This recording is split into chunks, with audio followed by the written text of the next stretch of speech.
Всем привет. Смотрите. Орешки. 1000 лет не ел вот этих вот орешков со сгущенкой. Печенье орешки с вареным сгущенным молоком и грецким орехом на сливочном масле. Есть еще с кокосом, но я думаю, что-то как у вас в последнее время. Боже. Так, составчик. 90 суток хранения.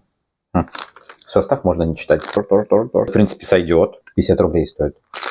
Крошки. Внутри у нас 4 орешка. Пахнет сгущенкой, но не вареный, а обычный. Боже. Блядь.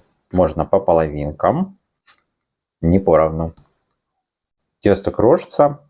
Нежное. Тает. А где грецкий орех? Ничего похожего на грецкий орех нету. Точно нет. Оно всегда было таким сухим. То есть прям тяжело жуется, тяжело проглотить.